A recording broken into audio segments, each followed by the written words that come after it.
안녕하세요. 오늘 저희가 함께 파헤쳐 볼 이야기는요. 당신이 보내주신 자료 속 얘기인데요. 와, 정말 한편의 강렬한 드라마 같아요. 인간관계랑 그 안에 숨겨진 비밀들이요.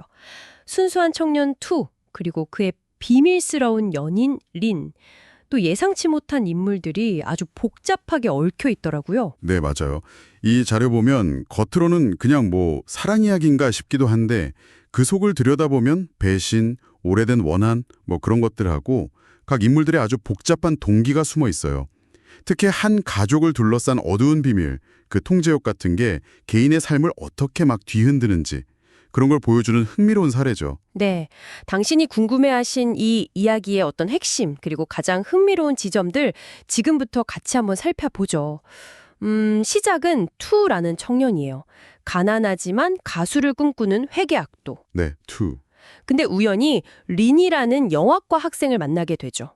아름다운데 어딘가 좀 나이보다 성숙해 보이는 그런 여성이더라고요. 아, 첫 만남부터가 뭔가 좀 예사롭지 않아요?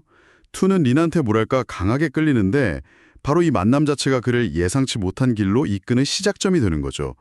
린은 좀 자신의 나이나 배경에 대해서 솔직하게 다 말하지 않는 듯한 그런 느낌을 주거든요. 이게 앞으로 관계가 좀 불안정할 거라는 걸 암시하는 것 같기도 하고요. 그렇죠. 근데 현실의 벽은 높잖아요. 투는 어머님이 아프셔서 돈이 필요했고 결국엔 상류층 바 같은 데서 노래하다가 빚까지 지게 되고요. 그러다 호안이라는 인물이 소개해서 그 부유한 여성들한테 서비스를 제공하는 일, 소위 콜보이라고 하죠. 그 세계에 발을 들여요. 아, 이 과정에서 투의 모습이 변하기 시작하는군요. 네, 맞아요. 그 지점이 중요해요. 순수했던 청년이 현실적인 문제, 또 욕망 앞에서 어떻게 변하는지 딱 보여주거든요. 처음에는 당연히 거부감을 느꼈겠죠. 그런데 생계 문제도 있고 린과의 관계를 유지해야 한다는 생각도 있고 결국 어두운 현실과 타협하게 되는 거죠. 뭐랄까, 환경이 개인의 가치관을 얼마나 흔들 수 있는지 생각해보게 만드는 부분이에요. 투하고 리는 연인 사이로 발전하는데 불안 요소는 계속 있어요. 리는 알고 보니 부잣집 딸이었고 파티 같은 거 즐기고 투가 전혀 모르는 삶이 있었던 거죠. 게다가 린의 아버지 옹따이라는 사람은 투를 아주 노골적으로 무시하고요. 그러다가 린이 임신을 하게 돼요.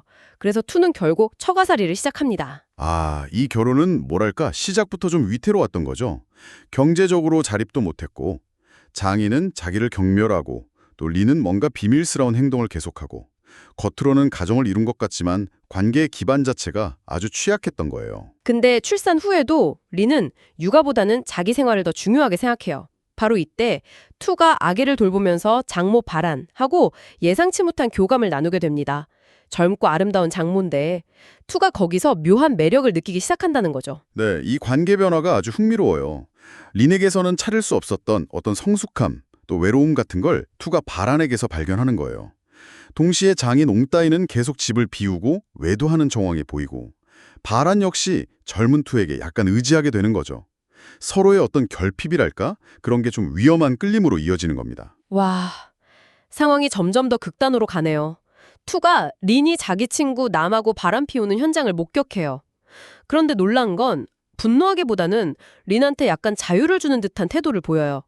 이건 또 무슨 의도일까요? 단순한 배신감을 넘어선 아주 복잡한 심리 상태 같아요. 린에 대한 실망감도 있을 거고 바란을 향한 감정은 점점 커지고 어쩌면 그 장인, 옹따이에 대한 반감까지 다 뒤섞여서 나타난 반응일 수도 있고요.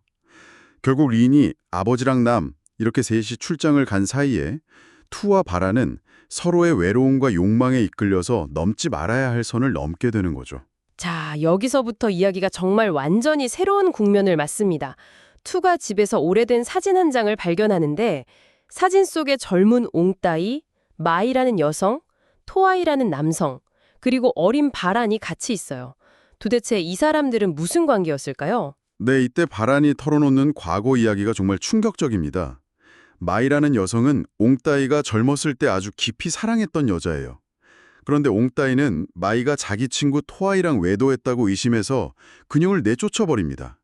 그리고 그 복수심, 뭐랄까 뒤틀린 소유욕 때문에 마이가 걷어 키운 동생뻘 되는 바란을 겨우 18살 때 강제로 아내로 삼아버린 거죠. 잠깐만요. 그럼 설마 네, 맞아요. 투는 사진 속 마이와 토아이가 바로 자기 부모님이라는 걸 깨닫는 거죠.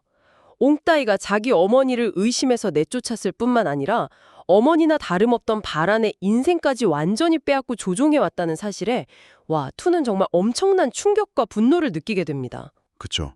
모든 관계의 퍼즐 조각이 딱 맞춰지는 순간이에요. 옹따이의 그 과거 행동 하나하나가 현재 모든 비극의 씨앗이었던 거죠.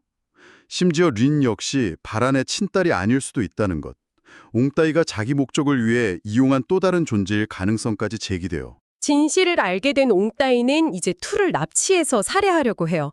하지만 반란이 신고해서 경찰이 들이닥치고 궁지에 몰린 옹따이가 아기를 인질로 삼아서 마지막 발악을 하죠. 바로 그때 처음에 투를 그 어둠의 길로 이끌었던 호안, 그리고 반란이 마지막 비밀을 폭로합니다. 이건 정말 경악스러운 진실이죠. 아기는 투의 아이가 아니라 옹따이 아이고, 더 나아가서 투 역시 옹따이가 과거에 그토록 사랑했던 마이와의 사이에서 낳은 아들이라는 겁니다. 결국 이 모든 얽히고 설킨 관계와 범죄 행각 끝에 옹따이는 체포되면서 이야기가 마무리됩니다. 정말 숨막히는 전개였습니다. 사랑, 배신, 복수, 그리고 가족이라는 이름 아래 감춰져 있던 끔찍한 비밀들이 다 드러났네요. 당신께서는 이 이야기에서 어떤 부분이 가장 강렬하게 다가오셨어요? 결국 이 이야기는 과거의 잘못된 선택이나 집착이 현재의 삶을 어떻게 파괴하는지, 또 그 진실이 밝혀지는 과정에서 또 다른 비극이 어떻게 태어나는지 그런 걸 보여주는 것 같아요. 인물들의 행동 하나하나가 운명의 실타래를 더 복잡하게 꼬아버린 거죠. 네. 마지막으로 이런 질문을 한번 던져보고 싶습니다. 우리의 현재 관계는 우리가 미처 알지 못하는 과거 세대의 역사나 행동에 얼마나 깊이 영향을 받는 걸까요? 그리고 이처럼 모든 것이 무너져 내린 상황 속에서 과연 진정한 의미의 용서나 새로운 시작이라는 게 가능할지 다음 시간에 더 깊이 있는 이야기로 찾아뵙겠습니다.